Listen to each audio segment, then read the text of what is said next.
വെല്ലുവിളികളുടെ ഇടയിലും 29ാമത് കേരള രാജ്യാന്തര ചലച്ചിത്രമേളയുടെ ഉദ്ഘാടനം നടക്കുകയാണ്. മുഖ്യമന്ത്രി പിണറായി വിജയൻ തിരിതെളിയിച്ചു. മറ്റു മന്ത്രിമാർ സജി ചെറിയാൻ അടക്കമുള്ള മറ്റു മന്ത്രിമാർ തിരിതെളിയിക്കുന്ന തത്സമയ ദൃശ്യങ്ങൾ.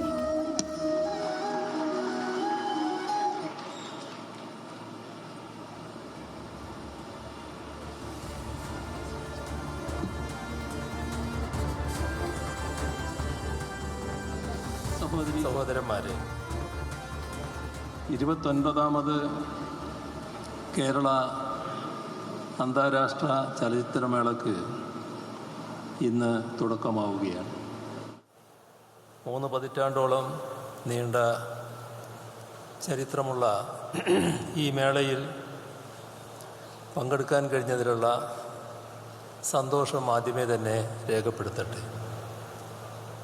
ചരിത്രം കൊണ്ടും വലുപ്പം കൊണ്ടും നമ്മുടേതിനേക്കാൾ മികവുറ്റ നിരവധി മേളകൾ ലോകത്തുണ്ട്. ആരംഭിച്ച കാലം മുതൽക്ക് ഇങ്ങോട്ട് നോക്കിയാൽ അവയിൽ പലതും പലവിധ മാറ്റങ്ങൾക്ക് വിധേയമായിട്ടുണ്ട്. പുരോഗമനോന്മുഖമായി മാറിയവയുണ്ട്, പ്രതിലോമകരമായ മാറ്റങ്ങൾക്ക് വിധേയമായവുമുണ്ട്. കേരളത്തിലെ അന്താരാഷ്ട്ര ചലച്ചിത്രമേളയെക്കുറിച്ച് പരിശോധന നടത്തിയാൽ നമുക്ക് കാണാൻ കഴിയുന്ന ഒരു വസ്തുതയുണ്ട്. രാഷ്ട്രീയ ഉള്ളടക്കത്തിൻ്റെ കാര്യത്തിലായാലും ഉൾക്കാമ്പിൻ്റെ കാര്യത്തിലായാലും ഈ മേള ബഹുദൂരം മുന്നോട്ട് പോയിരിക്കുന്നു എന്നതാണ്. ഇന്ന് ലോകത്തെ തന്നെ ഏറ്റവും രാഷ്ട്രീയ ഉള്ളടക്കമുള്ള മേളയായി IFFK അറിയപ്പെടുന്നു എന്നത് ഏറെ സന്തോഷകരവും അഭിമാനകരവുമാണ്. സിനിമാ പ്രദർശനം മാത്രമല്ല ഈ മേളയിൽ നടക്കുന്നത്. ഇവിടെ നടക്കുന്ന ചർച്ചകൾ, അഭിപ്രായ പ്രകടനങ്ങൾ ഇവയൊക്കെ പുരോഗമന സ്വഭാവമുള്ളവയാണ്. ചലച്ചിത്രമേള എന്നതിനപ്പുറം യുവതീ-യുവാക്കൾക്ക് സാംസ്കാരിക ഫാഷൻ രംഗങ്ങളിൽ ഈ പുതുകാലത്ത് ഉയർന്നു വരുന്ന ട്രെൻഡുകളെ പരിചയപ്പെടാനും പരിചയപ്പെടുത്താനുമുള്ള വേദി കൂടിയായി ഈ ചലച്ചിത്രോത്സവം മാറുന്നുണ്ട്. എല്ലാവിധ ഭേദചിന്തകൾക്കും അതീതമായി യുവാക്കളുടെ കൂട്ടായ്മകൾ ഈ ഉത്സവത്തിൽ രൂപപ്പെടുന്നു എന്നത് ഏറെ സന്തോഷം പകരുന്ന കാര്യമാണ്. മനുഷ്യവംശത്തിൻ്റെ ചരിത്രത്തിൽ കലാരൂപങ്ങൾ എടുത്തു നോക്കൂ. അവയിൽ ഇന്ന് നിലനിൽക്കുന്ന കലാരൂപങ്ങളിൽ ഏറ്റവും ജനകീയമായത് ഏത് എന്ന് ചോദിച്ചാൽ തീർച്ചയായും സിനിമ എന്ന് തന്നെയാണ് ഉത്തരം. ലൂമിയർ സഹോദരന്മാരിൽ തുടങ്ങിയ സിനിമയുടെ ചരിത്രം ഇന്ന് ആർട്ടിഫിഷ്യൽ ഇൻ്റലിജൻസിൻ്റെ സ്വാധീനത്തിൽ എത്തി നിൽക്കുന്നു. സാങ്കേതിക രംഗത്തെ വികാസം ഇത്രയേറെ ചടുലമായ മാറ്റങ്ങൾ വരുത്തുന്ന മറ്റൊരു കലാരംഗവും ഉണ്ടാകില്ല. അതുകൊണ്ട് തന്നെ സമൂഹത്തിൻ്റെ നേർ പ്രതിഫലനമാണ് പലപ്പോഴും സിനിമയിലുണ്ടാകുന്നത് എന്ന് പറയേണ്ടി വരും. ആ പ്രാധാന്യത്തെ ഉൾക്കൊണ്ടുകൊണ്ട് സാമൂഹ്യാവസ്ഥകളെ പ്രതിഫലിപ്പിക്കാനുള്ള ഉപാധിയായി ഈ അന്താരാഷ്ട്ര ചലച്ചിത്രമേളയും മാറിത്തീരുന്നുണ്ട്. ഈ ചലച്ചിത്രമേളയിലെ കൺട്രി ഫോക്കസ് വിഭാഗം പരിശോധിച്ചാൽ തന്നെ അത് മനസ്സിലാകും. കഴിഞ്ഞ ചലച്ചിത്രമേളയിൽ നമ്മൾ പാലസ്തീൻ ഐക്യദാർഢ്യ ചലച്ചിത്രങ്ങൾ പ്രദർശിപ്പിച്ചിരുന്നു. അന്ന് ആ രാജ്യത്ത് നിലനിന്നിരുന്ന അവസ്ഥ കൂടുതൽ മോശമാകുന്ന നിലയാണ് ഇപ്പോഴുള്ളത്. ഇത്തവണത്തെ കൺട്രി ഫോക്കസ് വിഭാഗത്തിൽ ഉൾപ്പെടുത്തിയിരിക്കുന്നത് ഒരു നൂറ്റാണ്ട് പാരമ്പര്യമുള്ള അർമേനിയൻ സിനിമാ വിഭാഗത്തിൽ നിന്നുള്ള ചലച്ചിത്രങ്ങളെയാണ്. ആഭ്യന്തര യുദ്ധവും വംശഹത്യയും കുടിയിറക്കലും എല്ലാം ഈ സിനിമയുടെ പ്രമേയമായി തീരുന്നുണ്ട്. ഇത്തരത്തിൽ അടിച്ചമർത്തപ്പെടുന്നവരുടെയും പീഡിപ്പിക്കപ്പെടുന്നവരുടെയും ഒപ്പം നിന്ന് അവരുടെ ജീവിതാവസ്ഥകൾ ലോകത്തിന് മുന്നിലേക്ക് എത്തിക്കാനാണ് ഈ ചലച്ചിത്രമേളയിലൂടെ നമ്മൾ ശ്രമിച്ചുകൊണ്ടിരിക്കുന്നത്. മൂന്നാം ലോക സിനിമയ്ക്ക് പ്രത്യേക പ്രാധാന്യം നൽകുന്ന മേളയാണിത്. മൂന്നാം ലോക സിനിമകളുടെ ശക്തനായ വക്താവായിരുന്ന ഗ്ലോബർ റോഷയുടെ ചിത്രങ്ങൾ ഈ മേളയിൽ പ്രദർശിപ്പിക്കുന്നുണ്ട്. ബ്രസീലിലെ സൈനിക സ്വച്ഛാധിപത്യത്തിൻ്റെ കഥ പറയുന്ന ഐ ആം സ്റ്റിൽ ഹിയർ ആണ് ഈ മേളയുടെ ഉദ്ഘാടന ചിത്രം. വിഖ്യാത ഹോങ്കോങ് സംവിധായകയും തിരക്കഥാകൃത്തും നിർമ്മാതാവും നടിയുമായ ആൻ ഹുയിക്കാണ് ഇത്തവണത്തെ ലൈഫ് ടൈം അച്ചീവ്മെൻ്റ് അവാർഡ് സമർപ്പിക്കപ്പെടുന്നത്. സിനിമയെ അടിമുടി മാറ്റിപ്പണിത നവതരംഗ സിനിമാ പ്രസ്ഥാനത്തിൻ്റെ മുൻനിരക്കാരിയായാണ് ആൻ ഹുയി അറിയപ്പെടുന്നത്. അന്താരാഷ്ട്ര തലത്തിൽ നിരവധി അംഗീകാരങ്ങൾ ഇതിനകം ഈ ചലച്ചിത്രകാരിക്ക് ലഭിച്ചിട്ടുണ്ട്. 2020 നടന്ന വെനീസ് ചലച്ചിത്രമേളയിലെ ഗോൾഡൻ ലയൺ പുരസ്കാരവും ബെർലിൻ, ബുസാൻ, ന്യൂയോർക്ക് ചലച്ചിത്രമേളകളിലെ പുരസ്കാരങ്ങളും മറ്റ് നിരവധി അന്താരാഷ്ട്ര പുരസ്കാരങ്ങളും ആൻ ഹുയിക്ക് ലഭിച്ചിട്ടുണ്ട്. ആൻ ഹുയിയെ ഈ മേളയിൽ ആദരിക്കുന്നതിലൂടെ യഥാർത്ഥത്തിൽ ഈ മേളയാണ് ആദരിക്കപ്പെടുന്നത്.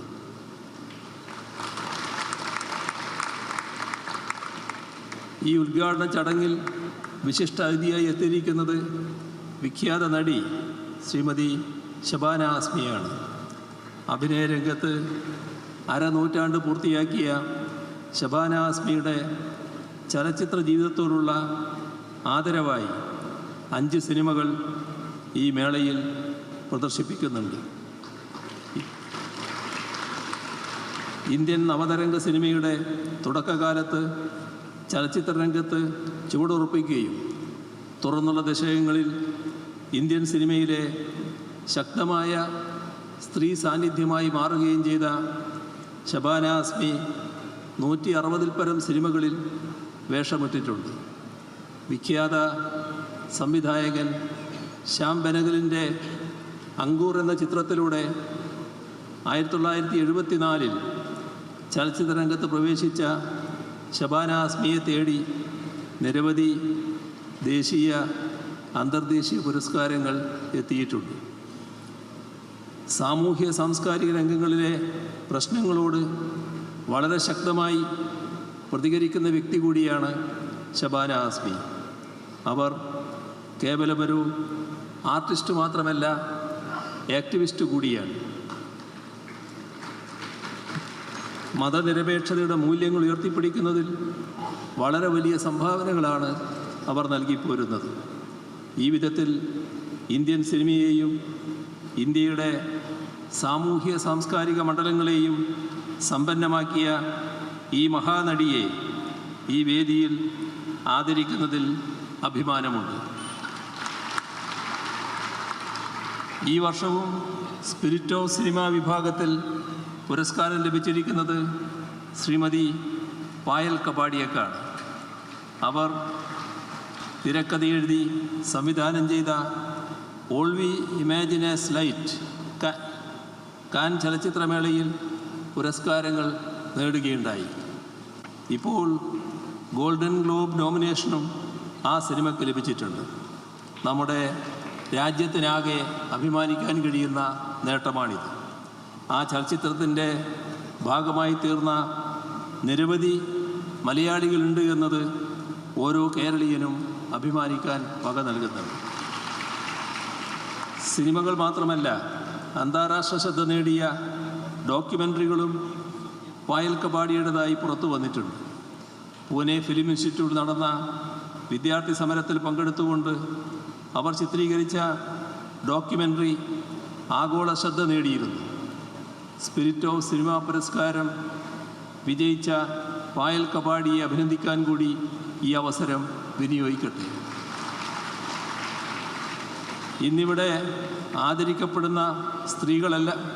ആദരിക്കപ്പെടുന്ന വ്യക്തിത്വങ്ങളെല്ലാം സ്ത്രീകളാണ് എന്നത് സിനിമാ രംഗത്ത് ഏറ്റവും വലിയ തോതിൽ ആദരിക്കപ്പെടുന്ന സ്ത്രീകൾ, അവരെ പ്രത്യേകമായി നാം ഈ ഘട്ടത്തിൽ അഭിനന്ദിക്കാം.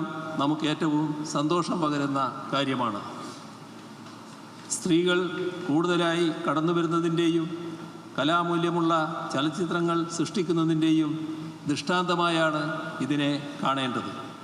ഇത്തരത്തിലുള്ള ഇടപെടലുകളെ പ്രോത്സാഹിപ്പിക്കാൻ നമ്മുടെ സംസ്ഥാനം നല്ല രീതിയിൽ ശ്രമിക്കുന്നുണ്ട്.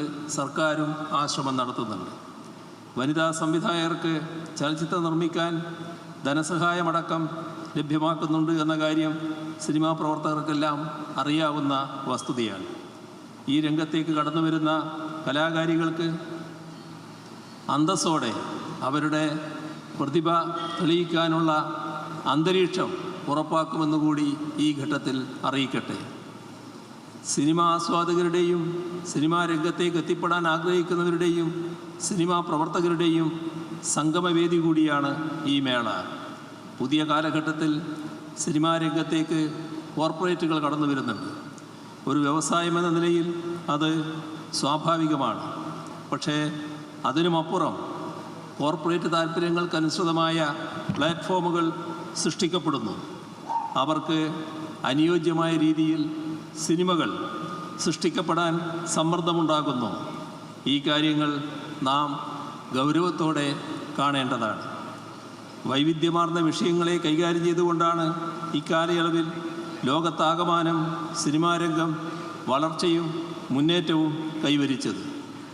ഏതെങ്കിലും ഒരു വിഭാഗത്തിൽപ്പെട്ട ചിത്രങ്ങൾ മാത്രം സൃഷ്ടിക്കുകയോ ചില പ്രത്യേക കാഴ്ചപ്പാടുകൾ മാത്രം അവതരിപ്പിക്കുകയോ ചെയ്താൽ അത് സിനിമാ രംഗത്തിൻ്റെ ശോഷണത്തിന് മാത്രമേ വഴിവെക്കുകയുള്ളൂ. അതുകൊണ്ട് തന്നെ വിവിധങ്ങളായ വിഷയങ്ങളെയും സാമൂഹ്യ യാഥാർത്ഥ്യങ്ങളെയും കൂടി പ്രതിഫലിപ്പിക്കാൻ കഴിയുന്ന കലാമൂല്യമുള്ള സിനിമകൾ സൃഷ്ടിക്കാനും സ്വീകരിക്കാനും സിനിമാ മേഖലയിലുള്ള എല്ലാവരും ശ്രദ്ധിക്കണമെന്ന് കൂടിയാണ് അഭ്യർത്ഥിക്കാനുള്ളത്. ഏവർക്കും മികച്ച ദൃശ്യാനുഭവം ആശംസിച്ചുകൊണ്ട് 29ാമത് കേരള ചലച്ചിത്രമേളയുടെ ഉദ്ഘാടനം നിറഞ്ഞ സന്തോഷത്തോടെ നിർവഹിച്ചതായി അറിയിച്ചുകൊണ്ട് അവസാനിപ്പിക്കുന്നു. നിങ്ങൾക്കെൻ്റെ സ്നേഹാഭിവാദനങ്ങൾ.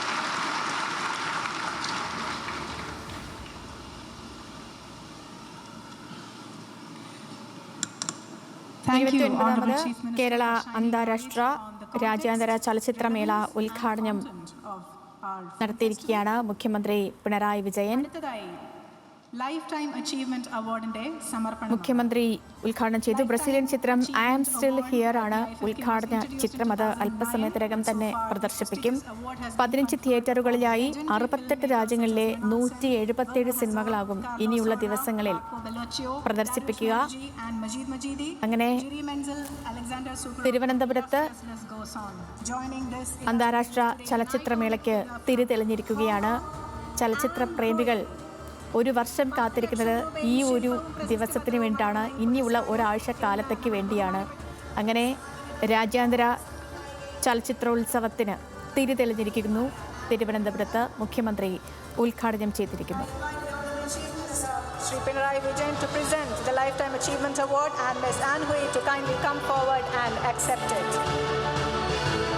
She is one of Asia's foremost women directors, a key figure in the Hong Kong New Wave movement. She received the Golden Lion for Lifetime Achievement at the 77th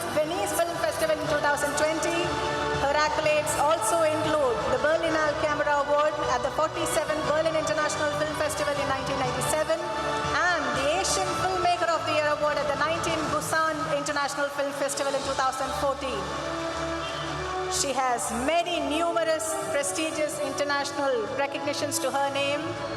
And as our Honorable Chief Minister mentioned, it is our festival that's being honored today with her award. And now I request Ms. Ann Hui to deliver the acceptance speech.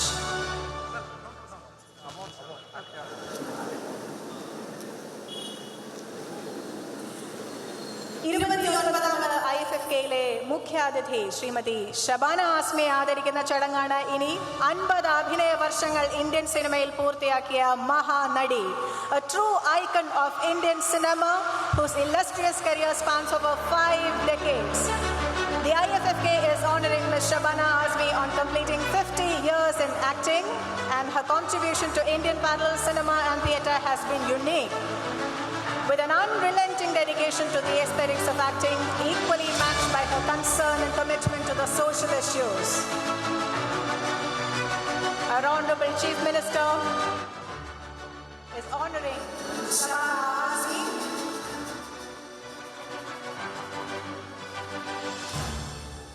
It's a proud moment for IFFK, the team and the delegates and everyone present here.